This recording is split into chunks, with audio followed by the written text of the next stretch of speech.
ஃப்ரெண்ட்வுட்ஸ் நேயர்களுக்கு வணக்கம். இன்னைக்கு நம்மளோட நெஞ்சிருக்கிறாரு அரசியல் விமர்சகர் மணிகண்டன் வீராசாமி. வாங்க பேசலாம். கருத்து கணிப்பை பத்தி நீங்க என்ன சார் நினைக்கிறீங்க? நிறைய பத்திரிகையாளர் படுகொலை செய்யப்பட்டிருக்காங்க. நம்மளுக்கு எதுக்கு தேவையில்லாத பொல்லாப்பு, ஆளுங்கட்சிக்கு சாதகமாகவே நம்ம ஒரு தீர்ப்பை கொடுத்துருவோம்னு சொல்லிட்டு திமுக முழு மெஜாரிட்டியோட ஆட்சி அமைக்குது. நிச்சயமாக எதிர்கட்சியாக அதிமுக மூன்றாம் இடம் விஜய்க்கு உண்டு. இதை ஏதாவது ஊடகங்கள் சொல்றாங்கன்னா கிடையாது. உச்சத்தை விட்டு வந்தாரு, கேரவனை கூட உள்ள சார். இன்னும் தொங்கு சட்டமன்றம் அப்படின்னு ஒண்ணு வருதுக்கான வாய்ப்புகள் இருக்காது. நுங்கு காலம் மேலாம் சொல்லலாம். தொங்கு சட்டமன்றம் வாய்ப்பே கிடையாது. என் குழந்தை செத்தா பரவாயில்ல, நான் விஜய பக்கத்துல போய் பார்த்தேன்னு சொல்லுது. என்ன மாதிரி மனநிலை? கரூர்ல வழக்குல வேணா 2031 வந்துரும் எலெக்ஷன். அது வரைக்கும் அதுல தீர்வு வருமானா வராது. ஏன்னா பாஜக உங்களை ரொம்ப செல்ல புள்ளியா பார்த்துக்கும். ஆனா அரசியல் லாபத்துக்காக குழந்தைகளை பயன்படும். இந்த வழக்குலாம் பார்த்தீங்கன்னா 3 to 5 ஆண்டுகள் கடுங்காவல் தண்டனை விஜய்க்கு கிடைக்கும். திரு விஜய் அவர்களும் சரி, ஆதவ் அர்ஜுனாவும் சரி, இவங்கெல்லாம் சிறைக்கு போறது உறுதி. சார் வணக்கம். வணக்கம். இந்த தேர்தல் கருத்து கணிப்பு, தேர்தலுக்கு பிந்தைய கருத்து கணிப்பு அப்படின்னா ரொம்ப பயங்கரமா போயிட்டு இருக்கு. அது உள்ள போறதுக்கு முன்னாடி கருத்து கணிப்பை பத்தி நீங்க என்ன சார் நினைக்கிறீங்க? கருத்து கணிப்புன்றது தேவைதான். ஏன்னா இப்போ வெகுஜன மக்களுக்கு நம்ம அரசியல் நிலைப்பாடை சொல்லணும். இப்போ இந்திய அரசியலமைப்பு சட்டம் பார்த்தீங்கன்னா எல்லாருக்கும் பார்த்தீங்கன்னா சமத்துவத்தை கொடுத்துருக்காங்க. எல்லாருக்குமே ஈக்குவல் ரைட்ஸ் இருக்கு. ஆனால் அதெல்லாம் மக்களுக்கு போய் இன்னைக்கு கிடைச்சிருக்குன்னா கிடைக்கல. இதை ஒரு செய்தியை கடத்துறது யாரோட வேலைன்னு பார்த்தீங்கன்னா ஊடகத்தோட வேலை. அதுதான் பார்த்தீங்கன்னா 4வது தூணுன்னு சொல்றோம். இந்தியாவின் 4வது தூண் சமூக ஊடகங்கள். ஆனால் இந்த ஊடகங்கள் சரியான செய்திகளை போய் சேர்க்குதா, இல்லை வெகுஜன மக்களை போய் ரீச் பண்ணுறாங்களான்னு பார்த்தா இன்னைக்கு வரைக்கும் கேள்விக்குறி தான். ஏன்னா முன்னாடிலாம் பார்த்தீங்கன்னா நியூஸ் பேப்பரில் மட்டுமே வரும், செய்தி வரும். ஆமாம். இன்னைக்கு அப்படி கிடையாது. நொடிக்கு நொடி ஃப்ளாஷ் நியூஸ் போட்டுட்ருக்கோம். இப்போ நம்மளே பார்த்தீங்கன்னா செய்தி ஊடகங்கள் 24x7 பிரேக்கிங் போட்டுக்கிட்டே இருக்காங்க. ஆனால் அதில் எல்லாருமே அதில் உண்மைத்தன்மையை பிரதிபலிக்கிறாங்களா, மக்களுக்கான செய்திகளாக அது போய் சேருதான்னு கேட்டால் அது ஒரு மிகப்பெரிய ஒரு கேள்வி இருக்குது. ஏன் அப்படின்னா ஊடகங்கள் இன்னைக்கு சுதந்திரமாக செயல்பட முடியல. பர்டிகுலராக கடந்த 12 ஆண்டுகளாக திரு மோடி அவர்கள் வந்ததுக்கப்புறம், பிஜேபி வந்ததுக்கப்புறம் பார்த்தீங்கன்னா பத்திரிகையாளர் மேலே மிகப்பெரிய தாக்குதல்கள் நடத்துகிறாங்க. பத்திரிகை அலுவலகங்களை அடிக்கிறது, நிறைய பத்திரிகையாளர்கள் படுகொலை செய்யப்பட்டிருக்காங்க. இதெல்லாம் இன்னைக்கு இருக்கும்போது அவங்களுக்கே பார்த்தீங்கன்னா ஒரு அச்சத்தை ஏற்படுத்துது. நம்மளுக்கு எதுக்கு தேவையில்லாத பொல்லாப்பு, ஆளுங்கட்சிக்கு சாதகமாகவே நம்ம ஒரு தீர்ப்பை கொடுத்துருவோம்னு சொல்லிட்டு வட இந்தியாவில் இது அதிகமாக நடக்கும். காங்கிரஸ் எல்லா மாநிலங்களும் இருந்த காங்கிரஸ் படிப்படியே ஏன் அழிஞ்சு போச்சுன்னு பார்த்தீங்கன்னா, முதல்ல அவங்க யாரை கேப்சர் பண்ணுவாங்க பார்த்தீங்கன்னா ஊடகத்தை கேப்சர் பண்ணிவிடுவாங்க. இப்போ நீங்கள் பார்த்தீங்கன்னா பல்வேறு ஊடகங்களை பார்த்தீங்கன்னா பாஜக தான் கையாளுறாங்க. அதே மாதிரி பார்த்தீங்கன்னா அம்பானி அதானியை வச்சு பார்த்தீங்கன்னா நிறைய ஊடகங்களை விலைக்கு வாங்கிட்டாங்க. அப்படிதான் பார்த்தீங்கன்னா பெரிய பெரிய ஊடகங்கள் NDTV கூட பார்த்தீங்கன்னா இன்னைக்கு பெருசாக யாரோட ஷேரில் இருக்குன்னு பார்த்தீங்கன்னா அதானியோட ஷேர் தான் அதிகமாக இருக்குது. NDTV அது இந்தியா முழுக்க புகழ் வாழ்ந்த ஒரு சேனல். அது எப்படி வாங்கினாங்கன்றது அது ஒரு மிகப்பெரிய ஒரு ஸ்டோரி அது. ஸோ இப்படி தான் பத்திரிகையாளர் நிலைமை இருக்கும்போது அப்போ அவங்க என்ன பண்ணுறாங்கன்னா இந்த கருத்துக்களை திணிக்கிறாங்க. கருத்து கணிப்பை என்ன பண்ணுறாங்கன்னா திணிக்கிறாங்க. அதோட திணிப்பு தான் தமிழகத்திலையும். ஏன்னா அவங்க இந்தியா முழுக்க அப்படி தான் பண்ணுறாங்க. தமிழகத்திலையும் அதை இம்ப்ளிமெண்ட் பண்ணுறாங்க. இதுக்கு முன்னாடி இப்படிலாம் ஒரு கருத்து கணிப்பு நடந்திருக்கானா கிடையாது. மேக்சிமம் உங்களுக்கு ஓரளவுக்கு ஒத்து போகும். தமிழகத்தில் வர இது ஒரு முறை 2 முறை சிறிய சிறிய தவறுகள் வந்திருக்கு. திமுக வரும்னு சொல்லும்போது அதிமுக வந்திருக்கலாம், அதிமுக வரும்போது திமுக வரும்னு நடந்திருக்கலாம். அதை தாண்டிய புதியதாக திரு விஜயகாந்த் அவர்கள் வந்தார். விஜயை விட அதிகமான களத்தில் வேலை செஞ்சார். அவர் சினிமாலே பார்த்தீங்கன்னா தொடர்ச்சியாக அவரோட கொள்கை பாடல்களை வெளியிட்டார். கட்சி கொடியை காட்டுவார். இப்படிலாம் இருந்தார். தன்னோட ரசிகர்களை அரசியல் மையப்படுத்தி அரசியலுக்கு வந்தார். அப்போ விஜயகாந்த் அவர்களே பார்த்தீங்கன்னா இந்த அளவுக்கு அன்னைக்கு ஊடகங்கள் தூக்கி பிடிச்சாங்கன்னா கிடையாது. அவர் பார்த்தீங்கன்னா ரொம்ப இழிவுபடுத்தினாங்க. அவர் ட்ரோல் பண்ணாங்க, கோமாளியாக்கிட்டாங்க. ஆமாம், அந்த மாதிரி கட்டமைச்சாங்க. ஸோ அந்த மாதிரி ஊடகங்கள் இன்னைக்கு திமுக தான் ஆட்சி பிடிக்கும்னு சொல்லிட்டு பல்வேறு ஊடகங்கள் சொல்றாங்க. ஆனால் வட இந்திய ஊடகங்கள் என்ன பண்றாங்கன்னா விஜய்க்கு தான் முட்டு கொடுக்குறாங்க. அது போக பார்த்தீங்கன்னா அதிமுக முட்டு கொடுக்குறாங்க. விஜய் வந்து திமுக வந்து அவங்க வந்து புறந்தள்ளுறது இப்படிதான் நம்ம வந்து பார்க்கறோம். ஆனா களத்துல அப்படி கிடையாது. திரும்படியும் மறுபடியும் வந்து திமுக வந்து முழு மெஜாரிட்டியோட ஆட்சி அமைக்குது. நிச்சயமாக எதிர்க்கட்சியாக வந்து அதிமுக வருது. 3ஆம் இடம் விஜய்க்கு வந்து உண்டு. இதை ஏதாவது ஊடகங்கள் சொல்றானா? கிடையாது. சரி. இப்போ பொதுவா நம்ம பார்த்தீங்கன்னா, தேர்தல் முடிஞ்ச பிறகு ஒரு ரிலாக்சேஷன் இருக்கும் எல்லாருக்குமே. அரசியல் கட்சி தலைவர்களுக்கும் சரி, பத்திரிகையாளர்களும், அரசியல் விமர்சகர்கள் எல்லாருக்கும் ஒரு ரிலாக்சேஷன் இருக்கும். ஆனா இந்த தேர்தல் அப்படி இல்லவே இல்ல. அடிச்சு புடிச்சு என்ன பண்றாங்க, நீயா நானா வா முன்னாடி மோதிக்கலாம் அப்படின்ற ஒரு போட்டா போட்டிக்கு தேர்தல் முடிஞ்ச பிறகு கூட ஒரு ஓய்வு இல்லாம போயிட்டு இருக்கிறாங்களோ அப்படின்ற ஒரு சூழ்நிலை இருக்குல்ல. இதை நீங்க எப்படி பாக்குறீங்க? உள்ளபடி நீங்க வந்து சரியா வந்து சொன்னீங்க. நானே பாத்தீங்கன்னா எலெக்ஷன் முடிஞ்சு ம். ஒரு 2 நாள் வந்து எங்கேயாவது போய் ஒரு ஓய்வு எடுக்கணும்னு பார்த்தா கிடையாது. நம்ம தொடர்ச்சியா ஒரு நாளைக்கு 8ல இருந்து 10 ஊடகங்களை வந்து உட்காந்து நம்ம வந்து பேசுறோம். அவ்வளவு தூரம் வந்து பிரேக்கிங் வந்து போகுது. ஊடகங்களுக்கு வந்து நம்மளோட தேவை வந்து தேவைப்படுது. அதே மாதிரி நம்மளும் வந்து வெகுஜன மக்களுக்கு நம்மளோட கருத்தை வந்து சொல்ல வேண்டிய ஒரு தேவை இருக்கு. மெயின் ஸ்ட்ரீம் ஊடகங்கள்ல பாத்தீங்கன்னா இன்னும் ஒரு படி மேல போய் ஒரு நாளைக்கு 2 டிபேட் 3 டிபேட் வந்து போடுறாங்க. முழுக்க முழுக்க பாத்தீங்கன்னா அந்த தேர்தல் சம்பந்தமான விஷயத்தான் வந்து பேசுறாங்க. ஸோ இது வந்து ஒரு ஆபத்தாக தான் நம்ம வந்து பார்க்குறோம். ஒரு விஷயத்த நீங்கள் வந்து சொல்லலாம். தொடர்ச்சியாக நீங்கள் ஒரு விஷயத்த அதை சொல்லிக்கிட்டே இருக்கும்போது ஆனால் மக்களுக்கு வந்து பார்த்தீங்கன்னா மண்டெல்லாம் சூடாகி போச்சு இன்னைக்கு.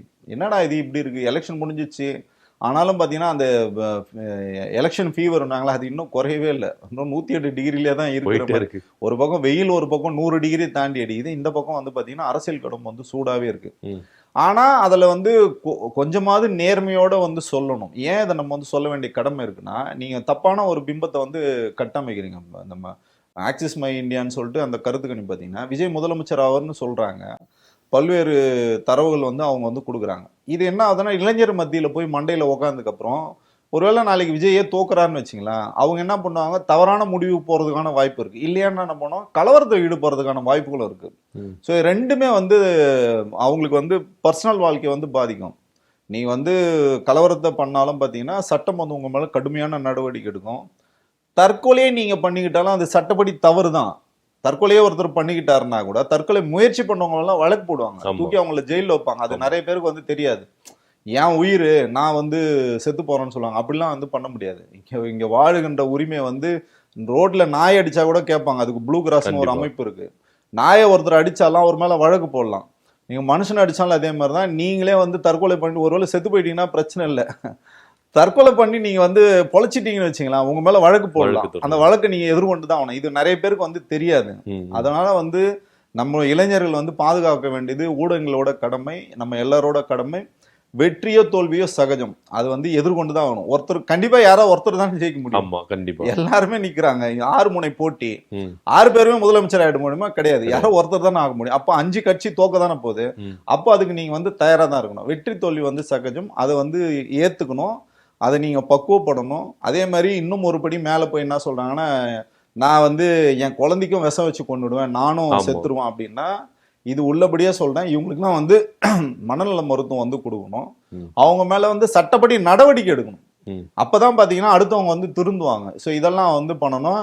எல்லா மாவட்டங்களிலும் தமிழக முதலமைச்சருக்கு ஏற்கனவே நான் வந்து கோரிக்கை வச்சிருக்கேன். 108 ஆம்புலன்ஸ் வந்து தயார் நிலையில் வச்சுங்க, மனநல மருத்துவர்கள் வந்து தயாரா வச்சுங்க. இது வந்து என்னன்னா ஒரு மிகப்பெரிய ஒரு ஒரு பிரச்சனையா வராம இது வந்து நம்ம வந்து ஸ்மூத்தா ஹேண்டில் பண்ணணும்னு நினைக்கிறேன். சரி, இப்போ நீங்க இப்படி வச்சு சொல்லும் போது தாவேக்கால இப்படி சில வேலைகள்லாம் பண்ண வேண்டியது இருக்கு அப்படின்னு சொல்லலாம் நடக்கும் அப்படின்னா, இப்போ திமுக ஆட்சி அமைஞ்சிச்சுன்னா தாவேக்கால இருக்கிறவங்க வேணும்கிட்டே இந்த மாதிரி காரியங்கள் செய்யறதுக்கான வாய்ப்புகள் இருக்கா? ஒருவேளை அப்படி வந்துச்சுன்னா அரசு என்னென்ன மாதிரி ஒரு முன்னெடுப்புகளை எடுக்கணும்னு சொல்லிட்டு நீங்க நினைக்கிறீங்க? அதுக்கு முதல்ல பாத்தீங்கன்னா விஜயை தூக்கி உள்ள வைக்கணும். ஏன்னா நீங்க வந்து ஒரு குற்றம் நடக்குதுன்னா குற்றம் செய்தவரோட அந்த குற்றத்தை வந்து தூண்டினவருக்கு தான் வந்து தண்டனை ஜாஸ்தி. இப்போ வந்து ஒரு கொலை நடக்குதுன்னு வச்சுங்களேன், இல்ல ஒரு தற்கொலையே ஒருத்தர் பண்ணிக்கிறாருன்னா அந்த தற்கொலைக்கு ஒருத்தர் தூண்டுனாங்கன்னு சொல்லிட்டு ஒருத்தர் மேல வழக்கு போடலாம். அப்ப அந்த மாதிரி பாத்தீங்கன்னா இந்த எத்தனை பேர்லாம் தற்கொலை பண்ணிக்கணும்னு முயற்சி பண்றாங்களோ இல்ல தற்கொலை பண்ணிக்கிறாங்களோ இந்த வழக்குலாம் யாரு மேல உள்ளபடியே வரும். சட்டத்தின்படியும் சொல்றேன், நான் மிரட்டுக்குலாம் சொல்லல.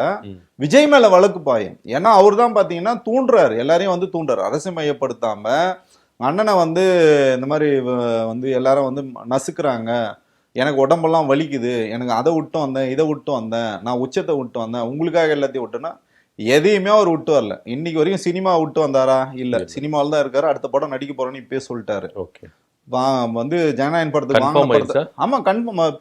பணத்தை வந்து திருப்பி கொடுத்துட்டாரு அவரு. ஜனநாயகன் படத்துக்கு இந்த படம் வந்து இணையதளத்தில் லீக் ஆனதுனால இந்த படம் வந்து தோல்வி ஆயிடுச்சு, அந்த ப்ரொடியூசருக்கு வந்து லாஸ் ஆயிடுச்சுன்னு சொல்லிட்டு 275 கோடி அப்படி வந்து திருப்பி கொடுத்துட்டேன்னு சொல்லி, அப்பனா அந்த கேவிஎன் நிறுவனத்துக்கு வந்து இன்னொரு படம் பண்ணணும்னு சொல்லிட்டு சைன் பண்ணிட்டார். ஓகேங்களா? அப்போ சினிமா விட்டு வரல, உச்சத்தை விட்டு வந்தேன்னாரு. நீங்க உச்சத்திலே இல்ல ஃபர்ஸ்ட், இன்னைக்கு வரையும் ரஜினிகாந்த் தான் உச்சம், அதனால நீங்க உச்சத்தை விட்டும் வரல, உச்சத்துக்கே நீங்க ஃபர்ஸ்ட் போகல. ரெண்டாவது நான் பாத்தீங்கன்னா தொண்டர்களுக்காக நான் வந்து வேலை செய்யறேன்னு சொல்றீங்க, நீங்க தொண்டர்களுக்காக இன்னி வரையும் வேலை செய்யல, பனையூரே நீங்க வர்றது கிடையாது. ஓகேங்களா? ஸோ இப்படிதான் வந்து இருக்கு, எதுவுமே விட்டு வரல. நீங்க வந்து பிரைவேட் ஜெட்ல தான் இன்னைக்கு வரைக்கும் போறீங்க, பேசஞ்சர் பிளைட்டை நீங்க வந்து எல்லாரும் வெகு மக்கள் பயன்படுத்துற பிளைட்டை நீங்க வந்து பயன்படுத்தல. நீங்க எங்க போனாலும் பவுன்சரோட தான் போறீங்க, ஒய் பிரிவு பாதுகாப்போட தான் போறீங்க. ஸோ அதனால சொல்றேன், எதையும் அவர் விட்டுட்டு வரல. கேரவனை கூட உள்ள சார், இன்னும் கேரவன்ல தான் போய் பிரச்சாரமே பண்ணிட்டாரு. ஸோ இதனால வந்து தொண்டர்கள் வந்து தெளிவா இருக்கணும். விஜய் வந்து பாத்தீங்கன்னா ஒரு மாற்றத்துக்கான சக்தியான இல்ல, ஏமாற்றத்துக்கான சக்தி, ஏமாத்துகின்ற சக்தி. இவர்கிட்ட இருந்து தமிழ் இளைஞர்கள் வந்து ரொம்ப கவனமா இருக்கணும். தமிழக அரசாங்கம் இதை வந்து எதிர்கொள்றதுக்கான எல்லா வந்து மாவட்டத்திலையும் பாத்தீங்கன்னா மருத்துவ குழுக்களுக்கு வந்து ஆலோசனை சொல்லியிருக்காங்க. இன்னும் ஒருபடி மேல போய் சொன்னா ஓய்வு பெற்ற நீதிபதி கிருபாகரன் வந்து ரொம்ப அருமையா சொல்லியிருக்காரு, இது வந்து தவறான முன்னுதாரணம், இப்பெல்லாம் நீங்க பண்ணக்கூடாது, நீங்க வந்து உங்க பொழப்ப பாருங்கன்னு சொல்லியிருக்காங்க. ஸோ இதெல்லாம் வந்து தமிழக அரசாங்கம் வந்து ஒரு பேரிடரை எப்படி நம்ம எதிர்கொள்வோமோ அந்த மாதிரி வந்து தயார் நிலையில வந்து இருக்காங்க. ஓகே, இப்போ வந்து கருத்து கணிப்புகள் வந்து பாத்தீங்கன்னா திமுகவுக்கு ஆதரவாகவும் வருது, தாவேக்காவுக்கு ஆதரவாகவும் வருது, அதிமுகவுக்கு ஆதரவாகவும் வருது. இது மத்தியில தொங்கு சட்டமன்றம் அப்படின்னு ஒண்ணு அதையும் பிரதிபலிக்கிறாங்க. அது வர்றதுக்கான வாய்ப்புகள் இருக்கா? தொங்கு சட்டமன்றம் தமிழகத்துல இப்போ பாத்தீங்கன்னா வந்து ஏப்ரல், மே, ஜூன், ஜூலை வரைக்கும் பாத்தீங்கன்னா நுங்கு வேணா கிடைக்கும். இது வந்து நுங்கு காலம் வேணா சொல்லலாம். தொங்கு சட்டமன்றம் வாய்ப்பே கிடையாது. ஓகே, திமுக வந்து முழுமையாக வந்து இன்னைக்கு வந்து எல்லா இடங்களையும் வந்து ஜெயிக்கிறதுக்கான வாய்ப்புகள் இருக்கு. ஃபுல் ஃபிளெட்ஜ்டு அவங்க வந்து வருவாங்க, முழுமையான ஆதரவு அவங்களுக்கு வந்து இருக்கு. 2ஆம் இடம் வந்து அதிமுக இருக்கு, 3ஆம் இடம் விஜய்க்கு இருக்கு. இதுல எதுவும் தொங்கு சட்டமன்றம்லாம் வந்து கிடையவே கிடையாது. அதனால ஏன் நம்ம இது தெளிவா சொல்றோம்னா, பாஜக வந்து தொடர்ச்சியா சொல்றாங்க. ராம்தாஸ் அத்வாலேன்னு ஒருத்தர் இருக்காரு, பிஜேபி சார்ந்த ஒருத்தர், பிஜேபி கூட்டணியில வந்து இருக்காரு. அவரு சொல்றாரு தொங்கு சட்டமன்றம் அமைஞ்சா நாங்க வந்து விஜயை பயன்படுத்திப்போம்னு சொல்றதுக்கு காரணம் என்னன்னு பாத்தீங்கன்னா, அப்படி ஒரு நெரேட்டிவ் வந்து செட் பண்றாங்க, தமிழ்நாட்டுல அப்படிதான் வரும்னு. அதிமுகவே ரொம்ப தெளிவா இருக்காங்க, நாங்க தோக்க போறது உறுதின்னு. ஏன்னா அவருக்கு நல்லாவே தெரியும், ஒருவேளை அதிமுக ஜெயிச்சதுன்னா பிஜேபி தான் எங்க தமிழகத்தை ஆளும். அவங்க ஏற்கனவே சொன்னாங்க கூட்டணி ஆட்சின்னு திருப்பி திருப்பி சொன்னாங்க, சொல்லிட்டு இருக்காங்க. அதனால வந்து அவரு எடப்பாடி ரொம்ப தெளிவா இருக்காரு. 10 தோல்வி அடைஞ்சு 11ஆவது தோல்வின்னா கூட பரவாயில்ல, நான் வந்து அதுல இருந்து நான் மீண்டு வந்துடும். ஆனா நான் ஒருவேளை ஜெயிச்சேன்னா அதிமுக போர்வையில் பிஜேபி இங்க தமிழகத்தை வந்து ஆளும். எப்படி உங்களுக்கு வந்து பீகார்ல என்ன நடந்ததோ, எப்படி நிதிஷ்குமாரை தூக்கி நீங்க வெளியில போட்டீங்களோ அதே மாதிரிதான் இந்த இடத்துல வந்து நடக்கும். அதனால அவங்க வந்து தெளிவா இருக்காங்க. விஜய் ஆட்சி அமைப்பாரு, எடப்பாடி ஆட்சி அமைப்பாருன்னா இன்னைக்கு வந்து எந்த கருத்து கணிப்பும் கிடையாது. ஒரு சில கருத்து கணிப்புகள் வந்து வட இந்திய ஊடகங்கள் சொல்றாங்களா கண்டி, தமிழகத்தில் வந்து பல்வேறு ஊடகங்களும் சரி, களத்திலையும் சரி, நாங்களும் வந்து களத்துல நாங்க வந்து போய் பாக்குறோம். எல்லா சர்வேக்களும் மக்களும் வந்து ரொம்ப தெளிவா இருக்காங்க. முழு வீச்சில் வந்து திமுக வந்து ஆட்சி அமைக்கும். அதே மாதிரி பாத்தீங்கன்னா என்னெல்லாம் இவங்க வந்து முதல்வர் மேல சொன்னாங்களோ, அவர் கட்டம் சரியில்லை, ஜாதகம் சரியில்லை, அவர் முதல்வர் ஆக மாட்டோம்னு சொன்னாங்க. 2021 முதலமைச்சர் ஆனாரு. அதே பாத்தீங்கன்னா 2026 வந்து திமுக 2ஆம் முறையாக வந்து ஆட்சி அமைக்குது. திரு முத்துவேல் கருணாநிதி ஸ்டாலின் வந்து ஆட்சி அமைக்கிறாரு, முதல்வராகிறார். ஓகே, இப்போ இதனிடையில தமிழக வெற்றி கழகத்தில் விஜய் தன்னுடைய வேட்பாளர்களை கூப்பிட்டு தீவிர ஆலோசனையில் ஈடுபடுறாரு. குறிப்பா ஒரு விஷயத்த சொல்றாரு, வெற்றி பெறுகிற வேட்பாளர்கள் எல்லாமே பனையூருக்கு கம்பல்சரி வந்தே ஆகணும் அப்படின்ற ஒரு அனௌன்ஸ்மெண்ட் கொடுக்குறாரு. இதை நம்ம எதை நோக்கி பார்க்க வேண்டிய ஒரு விஷயமா இருக்கு? ஒரு அரசியல் தலைவரா அவர் சொல்றது வந்து கரெக்டானது தான். ஏன்னா நம்ம வந்து பல்வேறு குதிரை பேரங்கள் வந்து நடக்கும் இந்தியா முழுக்க. வந்து பாஜக இதை தான் வந்து ட்ரெண்ட் செட் பண்ணுவாங்க. அவங்க வந்து எப்பவுமே சரி சட்டத்தின் மேல வந்து நம்பிக்கை வைக்க மாட்டாங்க, பணத்தின் மேல பேர வலிமையை வந்து கூட்டுவாங்க. வேற கட்சியில ஜெயிச்சவங்கலாம் பாத்தீங்கன்னா நைட் அவுட் நைட்டா தூக்கிட்டு வந்து வச்சுப்பாங்க. அதே பாத்தீங்கன்னா அதனாலதான் பாத்தீங்கன்னா காங்கிரஸ் கூட லாஸ்ட் டைம் வந்து பெங்களூர்ல வந்து ஜெயிச்சவங்கலாம் ஒரு ஸ்டார் ஹோட்டல் வச்சாங்க. அதே மாதிரி ஏற்கனவே நமக்கு வந்து இங்க என்ன சொல்றதுன்னா கூவத்தூர் ஃபார்முலானே ஒண்ணு இருக்கு. அந்த கூவத்தூர் ஃபார்முலால வந்து என்னென்னலாம் நடந்து நமக்கு வந்து தெரியும். அந்த மாதிரி திருப்பி எங்கன்னா தமிழகத்தில் நடந்துருமான்னு விஜய் வந்து அச்சப்படுறாரு. ஒரு அரசியல் கட்சி தலைவராக அவருக்கு அந்த அச்சம் இருக்கிறது தான் வந்து உள்ளபடியே நம்ம வந்து பாராட்ட தான் செய்யணும். ஏன் பாராட்ட செய்யணும்னா, அவருக்கு நல்லாவே தெரியும் இந்த மாதிரிலாம் நடந்துடும். ஏன்னா அவர் கட்சி வேட்பாளரும் கிடையாது இவங்கெல்லாம். 106 பேர் பார்த்தீங்கன்னா வேற கட்சியிலேருந்து வந்தாங்க. பிஜேபிலேருந்து, அதிமுகலேருந்து, காங்கிரஸ்லேருந்து, திமுகலேருந்து கூட ஒருத்தருக்கு வந்து வாய்ப்பு கொடுத்தாங்க. ஆர்எஸ்எஸ்லேருந்து, ஜெயிலேருந்து வந்தவனுக்குலாம் சீட்டு கொடுத்து வச்சிருக்காரு. அப்போ அவங்கெல்லாம் என்ன பண்ணுவாங்க, விஜய்க்கு வந்து விசுவாசமா இருக்கும், விஜய்க்கு விசுவாசமா இருக்கட்டும், யார் பணம் கொடுத்தாலும் எங்கே வேணாலும் போயிடுவாங்க. ஒருவேளை அவங்கெல்லாம் வந்து ஜெயிச்சா கூட அவங்க வந்து தாமரைக்கு கூட வந்து போவாங்க, நாங்கள் வந்து பிஜேபிக்கு மாறிடுறோன்னு கூட சொல்லுவாங்க. ஸோ அப்படிலாம் வந்து வாய்ப்புகள் இருக்கிறதுனால விஜய்க்கு அந்த அச்சம் இருக்கு. அந்த அச்சம் நியாயமானது தான் நம்ம வந்து பார்க்குறோம். ஓகே, இப்போ வந்து பார்த்தீங்கன்னா இதனிடையில் தமிழக வெற்றி கழகத்தை தாண்டி திமுக இங்கே ஆட்சி அமைச்சதுன்னா தமிழக வெற்றி கழகத்தினுடைய நிலைமை எப்படி இருக்கும்? ஒரு ரேண்டமாக இப்போ நம்ம வந்து நீங்கள் எல்லா தொகுதிக்கும் பயணிச்சிருப்பீங்க, கருத்து கணிப்பு கேட்டிருப்பீங்க. ஏன்னா ஆதவ அர்ஜுனா பேசுகிற பேச்சுகள் இருக்கு, சிடி நிர்மல்குமார் பேசுகிற பேச்சுகள் இருக்கு. ஒவ்வொருத்தரும் திமுக ஜோலி முடிஞ்சிருச்சு அவ்வளவுதான் அப்படி இப்படின்னு சொல்றாங்க. ஒருவேளை தமிழக வெற்றி கழகம் ஆட்சியை பிடிக்காம இங்க திமுக ஆட்சி பிடிச்சிச்சுன்னா தமிழக வெற்றி கழகத்தினுடைய நிலைமை என்னவா இருக்கும்? ஏன்னா எல்லாருமே வந்து திமுக மேல ஒரே ஒரு குற்றச்சாட்டு வைக்கிறாங்க, விஜய் பேசின பேச்சுக்கு, ஆதவ அர்ஜுனா பேச்சுக்கெல்லாம் ஆக்ஷன் எடுக்காம இருக்கிறாரு ஸ்டாலின் அவர்கள் அப்படின்றது கடந்த தேர்தலுக்கு முன்பாகவே இந்த குற்றச்சாட்டுகள் முன்வைக்கப்பட்டது. இப்ப ஆட்சி திரும்ப பிடிச்சிட்டாங்கன்னா அந்த வழக்குகள்லாம் தொடரப்படுமா, அதிரடி ஆக்ஷன் எடுக்கப்படுமா? நீங்க ஒரு சாமானிய ஒரு மக்களா இருந்து நீங்க என்ன நினைக்கிறீங்க? ஒன்றும் இல்லை, நம்ம கரூர்லேயே கூட நம்ம நினைச்சோம், ஏன் வந்து முதல்வர் வந்து இவ்வளோ வந்து மேம்போக்கான பேசுறாரு, ரொம்ப மேன்மையா பேசுறாரு, இவ்வளோ மெச்சூர்டா பேசுறாரு நம்ம வந்து நினைச்சோம். அவருக்கு வந்து பாத்தீங்கன்னா மற்றவங்களை விட நமக்கே, நானே சொல்லியிருக்கேன், விஜயெல்லாம் தூக்கி உள்ள போட்டிருக்கணும், போட்டு மிதின்னு மிதிச்சிருக்கணும்னு சொன்னார். அவர் அதெல்லாம் வந்து பண்ணல. அவர் என்ன சொன்னார்னா, எந்த அரசியல் கட்சி தலைவர்களும் வந்து தன் தொண்டர்கள் வந்து இறந்து போறதை விரும்ப மாட்டாங்க அப்படின்னு வந்து சொன்னது.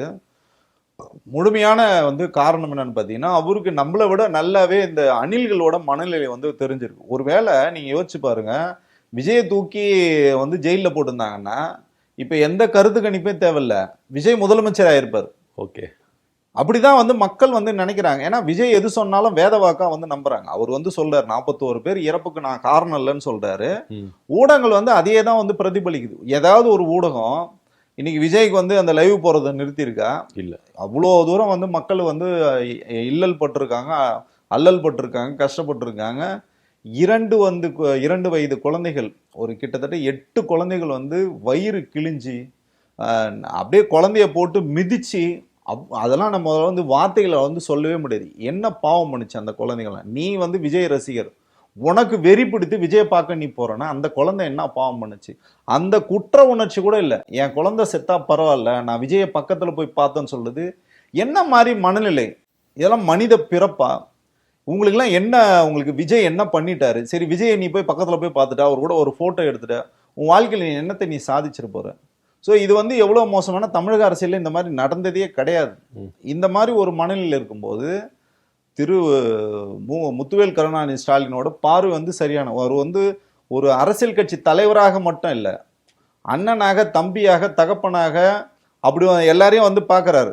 ஸோ அதனால தான் பார்த்தீங்கன்னா அந்த மாதிரி ஒரு மேன்மையான வார்த்தைகள் வந்து சொல்லியிருக்காரு. அதே மாதிரி விஜயை வந்து இமீடியட்டாலாம் யாரும் வந்து அரெஸ்ட் பண்ணிலாம் தூக்கிலாம் வந்து போட முடியாது. ஆனால் இவர் செஞ்ச தப்பு அவ்வளோ இருக்கு, தேர்தல் வழக்குகள் அவ்வளோ இருக்கு. உங்களுக்கு வந்து வேணா கரூர்ல வழக்கில் வேணா உங்களுக்கு சிபிஐ என்கொயரி உங்களுக்கு வந்து நிவாரணம் வந்து கொடுக்கலாம், தள்ளி தள்ளி போடுவாங்க, 7 வருஷம் 8 வருஷம் ஆக்குவாங்க. உங்களுக்கு வந்து தீர்ப்புலாம் இப்போ வராது, அடுத்த 2031 வந்து வந்துடும் எலெக்ஷன். அது வரைக்கும் அதில் தீர்வு வருமானா வராது. ஏன்னா பாஜக வந்து உங்களை வந்து ரொம்ப செல்ல புள்ளியாக பார்த்துக்கும். ஆனால் இப்போ நீங்கள் இந்த குழந்தைகளை வந்து கடைசி நேரத்தில் இந்த வாக்குக்கு வந்து பார்த்தீங்கன்னா தேர்தல் விதிமுறைக்கு மாறாக குழந்தைகளை வந்து நீங்கள் பயன்படுத்தி அரசியல் லாபத்துக்காக குழந்தைகளை பயன்படுத்த, இந்த வழக்கெல்லாம் பார்த்தீங்கன்னா 3 to 5 ஆண்டுகள் வந்து கடுங்காவல் தண்டனை விஜய்க்கு வந்து கிடைக்கும். இது திரு ஸ்டாலின் அவர்களே விஜய் மேல நடவடிக்கை எடுக்கக்கூடாதுன்னு நினைச்சாலும் சட்டம் தன் கடமையே செய்யும். அதே மாதிரி பார்த்தீங்கன்னா யாரெல்லாம் இப்போ ஆதவ அர்ஜுனா வந்து அவ்வளோ விதிமீறல்கள் வந்து பண்ணியிருக்காரு, முறைகேட பணங்களை வந்து வாங்கியிருக்காரு, வெளியில இருந்து பணம் வந்து வாங்கியிருக்காரு. இன்னைக்கு வரைக்கும் விஜய் கட்சி ஆரம்பிச்ச முதல் மாநாடுல இருந்து இன்னைக்கு வரைக்கும் நடந்த வரைக்கும் பார்த்தீங்கன்னா எந்த விதமான தேர்தலுக்கு வந்து கணக்குகளோ இல்லை வந்து அரசாங்கத்துக்கு வந்து கணக்குகளோ அந்த மாதிரி எதுவுமே இவங்க வந்து சப்மிட் பண்ணவே இல்லை. 10 மடங்கு 20 மடங்கு வந்து ஆதவ அர்ஜுனா தான் முழுக்க முழுக்க செலவு பண்ணியிருக்காரு. இந்த பணம்லாம் எங்கேருந்து வந்து சோர்ஸ் ஆஃப் இன்கம் என்ன இதெல்லாம் பார்த்தாங்கன்னா நிச்சயமாக திரு விஜய் அவர்களும் சரி, ஆதவ அர்ஜுனாவும் சரி, இவங்கெல்லாம் வந்து சிறைக்கு போகிறது வந்து உறுதி. இதில் யாராலையும் காப்பாற்றவே முடியாது.